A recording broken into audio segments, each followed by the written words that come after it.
Selamat siang teman-teman.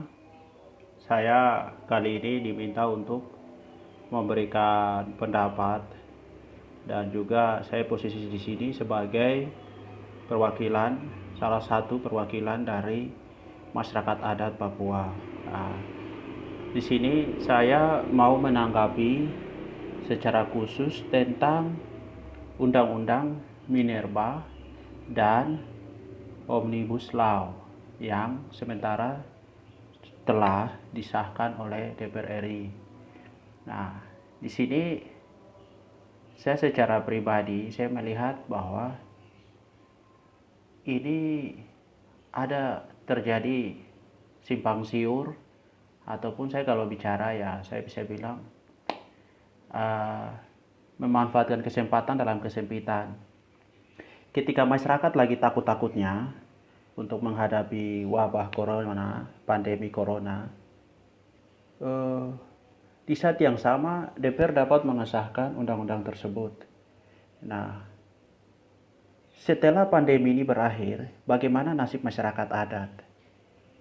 Berapa sih luas lahan di Indonesia dan secara khusus di Papua yang sudah setengahnya dipergunakan untuk mineral dan tambang dan illegal logging dan juga jadi hutan yang perawan, hutan sagu dirubah jadi hutan sawit.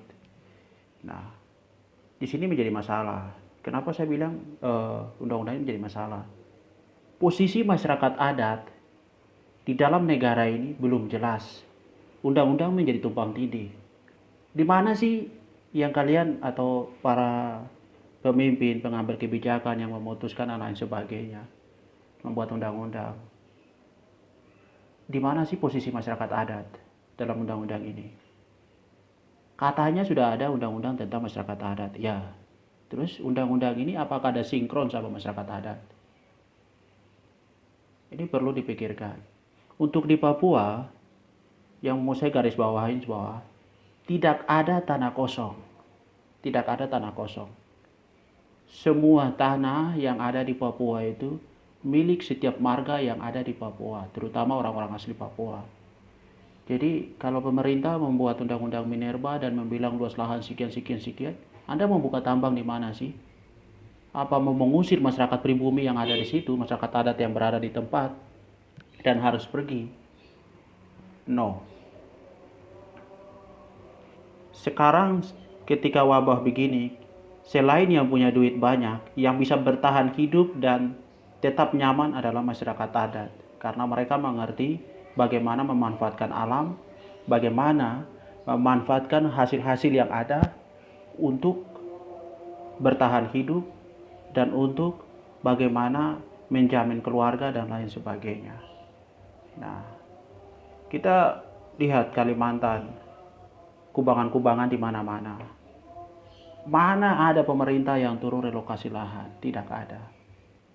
Sisa kubangan-kubangan danau-danau kecil yang penuh racun karena pengolahan dari mineral itu sendiri kebanyakan menggunakan bahan kimia. Nah, ini untuk masyarakat di Papua, kita sebagai masyarakat adat, kita hati-hati sekali. Yang jual tanah, stop jual tanah. Sekarang corona seperti ini baru kalian sadar kalau tanah itu penting, karena sagu itu penting, beras tidak cukup untuk kasih makan orang Papua. Itu ingat baik-baik. Punya sagu, punya keladi, punya petatas, itu yang paling penting. Sekarang berkebun, pertahankan tanah adat, dan tanam lagi sagu-sagu yang ada, tanam lagi ubi dan lain sebagainya, tumbuhan-tumbuhan yang perlu untuk keberlanjutan hidup ke depan. Karena sekarang new normal belum tentu menjamin keberlangsungan hidup dari masyarakat adat. Undang-undang ini dia akan menimpa lagi masyarakat adat. Jadi posisi masyarakat adat di negara ini belum jelas posisinya. Ketika ada masalah baru diangkat masyarakat adat, tapi ketika lagi enak-enaknya masyarakat adat tidak diperkenalkan. Jadi untuk masyarakat adat yang di Papua yang punya lahan sementara ini mau ada rencana mau dibuka mineral dan tambang dan lain sebagainya. Masyarakat adat jangan lupa sudah bicara ke tahap bagi saham. Jadi suruh perusahaan buat pemetaan dan sesuai dengan batas tapal batas wilayah yang ada, tapal batas masyarakat, tapal batas tanah dan lain-lain sebagainya, dan bicara untuk bagi saham. Karena apa? Perusahaan dia datang, dia ambil uang, dia ambil dengan bahwa dia punya uang, dia datang, dia ambil kalian punya hasil, dia ambil kita punya hasil, dia pergi. Harus dia kasih sesuatu sama kita. Kasih apa? Dia harus kasih kita saham atas kepemilikan dari perusahaan tersebut. Agar apapun yang terjadi di atas tanah kita, kita tahu. Cukup yang terjadi di Freeport, jangan sampai di untuk daerah-daerah lain lagi. Jadi kalau ada yang punya wilayah adat, ada rencana bahwa pembukaan tambang, berarti masyarakat sudah duduk dan bicara tentang peta wilayah adat, dan bicara tentang potensi yang ada, dan bicara tentang pembagian saham dengan investor yang punya modal kasih ke perusahaan tersebut dan mau beroperasi. Itu yang paling penting. Minta, saya mau dapat 20%, 25%, 30% dari saham yang ada di perusahaan ini.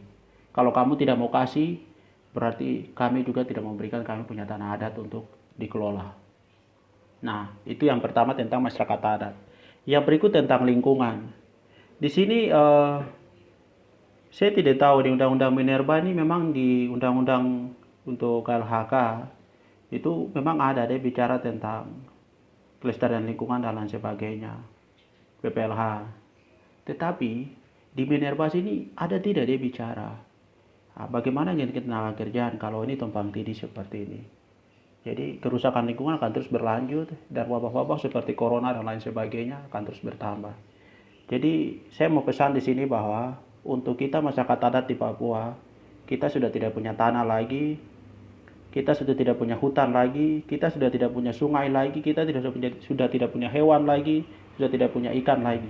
Jadi yang masih sisa dan masih ada harus kita pertahankan. Undang-undang ini hanya berlaku untuk negara ini, tapi untuk kita di Papua kita masih tetap jadi objek. Oleh karena itu yang punya tanah adat, saya minta jangan pernah coba-coba untuk menjual dari pihak ini ke pihak ini. Ingat baik-baik itu. Tanah itu tidak ada duanya. Luas lahan itu semakin hari semakin menyempit.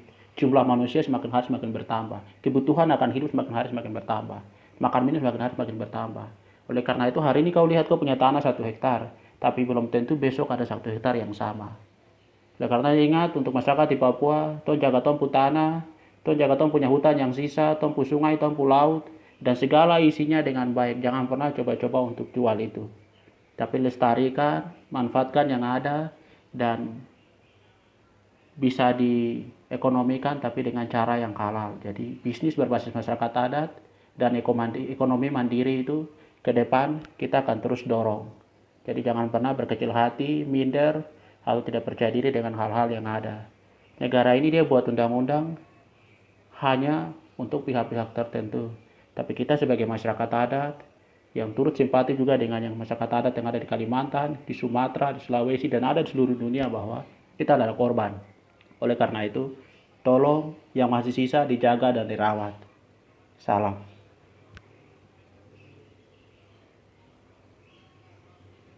Sudah.